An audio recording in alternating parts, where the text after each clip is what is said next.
6 de junho de 2024, quinta-feira, da 9ª semana do tempo comum. Em nome do Pai, e do Filho, e do Espírito Santo. Amém. Meus queridos filhos e filhas, muito bom dia! Louvado seja Deus! Nesta manhã dessa quinta-feira nos encontrarmos, sintam-se bem acolhidos, iniciar o nosso dia na presença do Senhor, ouvindo sua palavra, nada mais edificante, não é, minha gente? Meus queridos, nessa manhã, em comunhão com a igreja, nós vamos meditar o texto 2 Timóteo, capítulo 2, versículos do 8 ao 15. Caríssimo, lembra-te de Jesus Cristo, da descendência de Davi, ressuscitado dentre os mortos, segundo o meu evangelho. Por ele eu estou sofrendo até as algemas, como se eu fosse um malfeitor. Mas a palavra de Deus não está algemada. Por isso suporto qualquer coisa pelos eleitos, para que eles também alcancem a salvação que está em Cristo Jesus com a glória eterna. Merece fé esta palavra.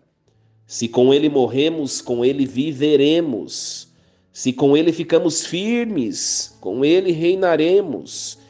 Se nós o negamos, também ele nos negará. Se lhes somos infiéis, ele permanece fiel, pois não pode negar-se a si mesmo. Lembra-lhes tais coisas e conjura-os por Deus a evitarem discussões vãs, que de nada servem, a não ser para a perdição dos ouvintes. Empenha-te em apresentar-te diante de Deus como homem digno de aprovação, como operário que não tem de que se envergonhar, mas expõe corretamente a palavra da verdade. Palavra do Senhor. Graças a Deus. Meus queridos, nós estamos acompanhando a segunda carta a Timóteo, e o padre já falou ontem, né, que esse é o último texto que São Paulo escreveu quando ele estava preso e da prisão, por isso que ele está falando algemado, acorrentado, né? Olha só como que ele escreve, né? Por ele eu estou sofrendo até as algemas, como se eu fosse um malfeitor. Então Paulo está preso, está guardando o seu julgamento pelo imperador. E nós sabemos o desfecho dessa história, que Paulo vai ser condenado, vai ser decapitado em terras romanas e vai derramar o seu sangue por Cristo. E aqui ele está dizendo para a comunidade de Timóteo, para Timóteo: por isso eu suporto qualquer coisa pelos eleitos, para que eles também alcancem a salvação. É por Cristo que eu estou sofrendo até as algemas. Olha só, minha gente, como se eu fosse um malfeitor, mas a palavra de Deus não está algemada. Então Paulo era um homem muito cheio de fortaleza, minha gente. Um testemunho vivaz, né, do evangelho, da verdade, né? Ele sabe que, mesmo ele estando preso, aquilo que ele pregou, aquilo que ele ensinou, aquilo que ele construiu, as comunidades que ele instituiu, as comunidades que ele congregou, tudo que ele fez haverá de prosperar. Sabe por quê? Porque o que é de Deus prospera e não acaba. O que é de Deus ninguém põe fim. Ele tem certeza disso, né? E ele está dizendo, ele tá dizendo a Timóteo, eu suporto qualquer coisa pelos eleitos, né? Pelos eleitos. Sabe por quê? Para que eles também alcancem a salvação como eu alcancei. Que bonito, né? Uma coisa para a gente refletir. Paulo, ele está preso e ele diz assim: é pelos eleitos, e eu suporto qualquer coisa por ele. Quando a gente experimenta algo bom, minha gente, uma coisa para a gente refletir, a gente quer que aquilo que é bom, aqueles a quem amamos, também experimentem.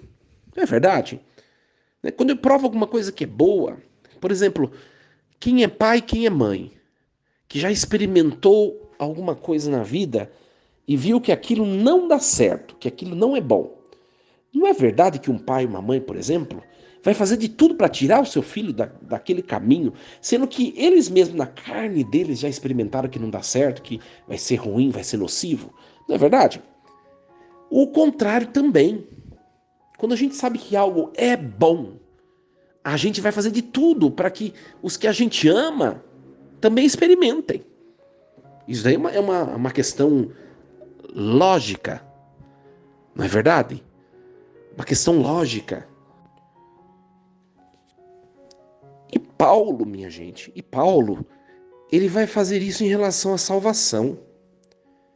Ele sabe, presta bem atenção, que o valor de Cristo é infinitamente maior do que o valor da sua própria vida.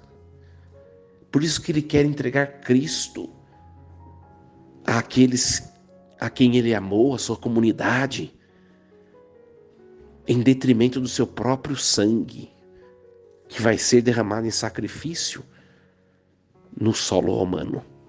Olha o tamanho dessa loucura que é ser de Deus, que é experimentar a verdade do Evangelho. E ele vai chegar, né, ao extremo de dizer assim: se com ele morremos, com ele viveremos, se com ele ficamos firmes, com ele reinaremos. Ou seja, eu vou morrer com ele, mas eu vou viver com ele. E vocês façam o mesmo, né? Se com ele ficamos firmes, com ele reinaremos. Olha, uma palavra fortíssima. Minha gente, quantas vezes nós já experimentamos a Deus? Quantos momentos difíceis nós já vivemos? E nós já experimentamos que Deus está junto de nós, que Deus passa por nossa vida, que Deus está caminhando conosco, que Deus está lutando por nós e conosco. Por que, hora ou outra, nós duvidamos dessa verdade se nós já a experimentamos tantas vezes, temos tantos testemunhos? Se com Ele morremos, com Ele viveremos. Se com Ele ficamos firmes, com Ele reinaremos. Se nós o negarmos, Ele também nos negará. No fundo, é aquela questão: se eu faço algo em nome do Senhor Jesus, mesmo que aquilo me custe alguma coisa, eu receberei recompensa. Pode ter certeza, minha gente, nada que nós fazemos pelo Senhor, gravem bem isso nesta manhã dessa quinta-feira, nada que nós fazemos pelo Senhor, nada ficará sem recompensa. Tudo que fizermos pelo Senhor Jesus, o Pai nos recompensará. Se nós chegarmos até o ápice da oblação, que é entregar a nossa própria vida. Por isso que ele está falando assim: se com ele morremos, né? Ou seja, se nós chegarmos ao ápice, que é entregarmos a nós mesmos por ele, que é o que Paulo vai fazer daqui a pouco, vai ser morto pelo nome de Jesus. Com ele viveremos. E a coroa do martírio vai garantir a ele um lugar sublime nos céus. Nada do que fazemos para Deus fica sem recompensa. Que nós tenhamos a certeza disso. Sabe qual é o nosso problema? É que a gente quer a recompensa neste mundo. Sabe, minha gente, algumas coisas, alguns benefícios que nós realizamos nessa vida, Deus ele nos honra nessa mesma vida, nesse mundo. Muitas coisas que nós fazemos de bom, Deus nos retribui aqui mesmo. Mas você pode ter certeza de que tem muita coisa que você fizer aqui, você vai conseguir recompensa no reino dos céus. Só que você precisa ter fé e perseverar até você chegar lá. Você precisa ter fé. Porque se a gente faz um benefício esperando recompensa em troca e não vem, qual que é o que vai acontecer instintamente? A gente vai desanimar. Só que se a gente tem o bendito dom teologal da esperança, eu tenho em mim os meus olhos lá na frente. Então eu fiz algo de bom, não me veio a recompensa, mas eu tenho a virtude da esperança que me faz esperar a recompensa.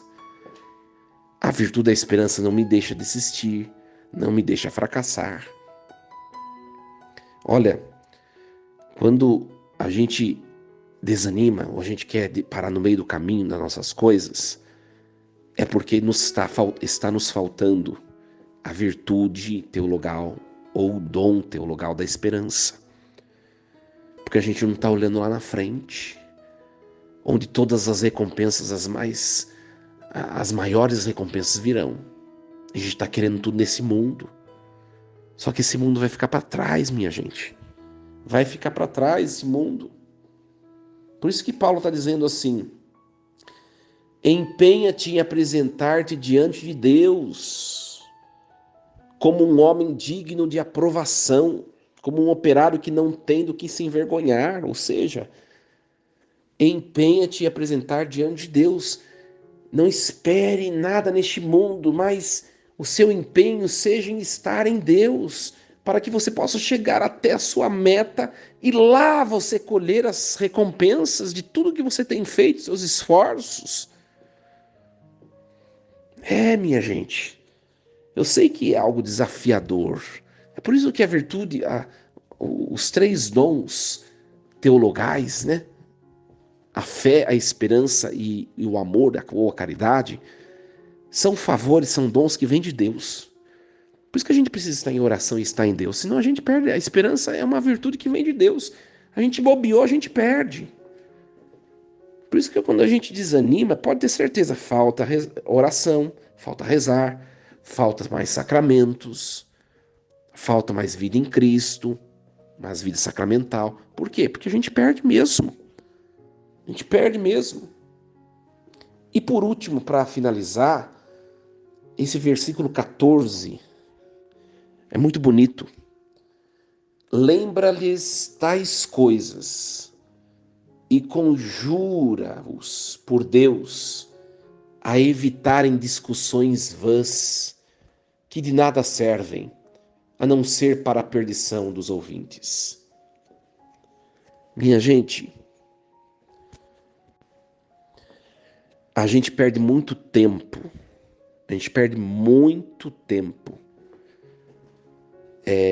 Discutindo coisas muito fúteis, né? Esses tempos atrás eu disse aqui na minha paróquia, eu falei, gente, as coisas são tão simples, simples de se resolverem, as coisas são tão simples de a gente colocá-las no lugar, as coisas são tão simples da gente poder dar um novo rumo, um novo caminho, né? E a gente complica tanto. No fundo, a gente mesmo é complicado, a gente complica a vida dos outros e a gente complica tudo. Olha o que Paulo está falando. Conjura-os por Deus a evitarem discussões vãs. Discussões vãs, minha gente. Paulo está preso. Ele vai derramar o seu sangue, ele sabe que ele vai ser condenado e que ele vai ter que dar a sua vida por Cristo, porque o Espírito Santo já tinha revelado num outro momento que ele ia ter que dar testemunho em Roma, né? Então ele sabe, e ele está falando para Timóteo e para a comunidade de Timóteo, para eles não ficarem perdendo tempo com coisa que não leva ninguém a lugar nenhum, né? Às vezes a gente fica num cenário de tantas discussões, de tantas coisas. Às vezes a gente fica num cenário de fofocas. Às vezes a gente fica num cenário de vaidades, de competições, coisas que não vão levar ninguém a lugar nenhum. Olha, Paulo está no momento derradeiro da vida dele, ele sabe o que é o principal, que é estar em Deus, isso basta. Pensemos bem, minha gente, né? Quanto tempo a gente perde fazendo coisas que depois ninguém vai lembrar? Quantas vezes a gente entra em desavença com os nossos irmãos, com as pessoas, por coisas que depois vai cair no esquecimento, que ninguém mais vai lembrar, e você gastou uma energia, e você às vezes pode ter até se dividido do seu irmão, e vai passar e vai ficar tudo por aqui, e você vai levar um coração cheio de coisas que você haverá de resolver no purgatório depois. Vale a pena? Não vale a pena. Parece um pouco uma frase meio solta essa no texto, mas na verdade não é. Paulo está falando para Timóteo: vocês devem se preocupar com o essencial, anunciar a verdade, anunciar o evangelho, ter consciência que haverão muitas perseguições, tribulações por causa do evangelho, mas se permaneçam firmes. Ontem ele falou assim: eu vos exorto a reavivar a chama do dom de Deus, ou seja, estejam sempre animados e não deixe que bobagens te tirem de Deus, porque tem coisas grandiosas que virão, aí vocês precisarão enfrentar. É isso, minha gente. Que a gente possa refletir para a vida da gente. Você que deve estar escutando essa mensagem de hoje, sua vida conjugal, seu casamento. Quantas vezes você discute com seu cônjuge por coisa boba? E a hora que chegar o momento de dar a vida um pelo outro, uma doença grave, um vai ter que cuidar do outro, e aí? Se não tem paciência em coisas pequenas, será que na hora da provação grande vai ter? É pra gente refletir. Você que é de comunidade paroquial, quantas vezes vocês se envolvem em fofoca, em contenda, em competições? Olha, vocês estão na igreja para o mesmo objetivo, o mesmo fim, que é fazer a igreja crescer, todo mundo tem o mesmo sonho, que é fazer a igreja crescer, que é a gente se tornar uma comunidade de santidade, que é a gente se encontrar mais intimamente com Deus, todo mundo tem o mesmo objetivo. Por que a competição, discussões vãs, como diz o texto bíblico? Quantas vezes a gente não se vê nessas situações? Na vida familiar. Quantas vezes as brigas, as discussões pelos mesmos motivos e não se resolvem? Porque não conversa, porque não dialoga, porque não colocam regra de vida, propósito de vida. Olha, minha gente, se não tiver regra de vida, primeiramente pessoal, tem que ter uma regra de vida, um propósito de vida, de conversão pessoal. E depois, quem é casado, um propósito de vida conjugal, familiar, né? Sem isso a gente não cresce. Vai ficar sempre na imaturidade humana. Você vai ser sempre essa pessoa imatura. Então, que a palavra de hoje nos ajude a crescermos. A crescermos. E que nós cheguemos, meus queridos, à estatura de santidade que São Paulo chegou. A gente lê esse texto por inteiro. Claro que a liturgia vai acompanhar algumas partes, mas o texto por inteiro, mesmo a gente tem que ler de maneira corrente na Bíblia, a gente vai perceber como que esse homem chegou a um estado de santidade de alto grau. Minha gente, se ele chegou, ele é pecador, foi pecador como nós. Se ele chegou, nós também podemos chegar. Mas a questão é precisa dar passos, refletir. A primeira coisa que a gente tem que fazer é aceitar o que a gente precisa mudar. Sabe qual é o nosso problema? Às vezes, que nem o texto está falando de discussões vãs, às vezes a gente fica só acusando os outros de fazerem errado. Ah, só os outros têm discussões vãs, só os outros têm defeitos, só os outros estão errados. Começa a olhar para você mesmo. O jeito que você tem reagido, o jeito que você tem procedido. Talvez você não seja tudo isso, não. Né? E aí não se assume, não se olha, não tem humildade, não tem a coragem de denunciar a si mesmo. E aí vai ficar a vida inteirinha fazendo o inferno na vida dos outros. Tem situações como essas, minha gente. Por quê? Porque não é capaz de olhar para si. Então que Deus nos dê o dom do discernimento, que Deus nos dê esse estágio de santidade que São Paulo atingiu, que nós, ajudados, auxiliados por Deus, cheguemos a essa estatura de comunhão, de intimidade com Deus. Meus queridos, desejo uma quinta-feira cheia de Deus, força e coragem, em nome do Pai, do Filho e do Espírito Santo. Amém. E lembremos-nos sempre, Deus está no comando de tudo.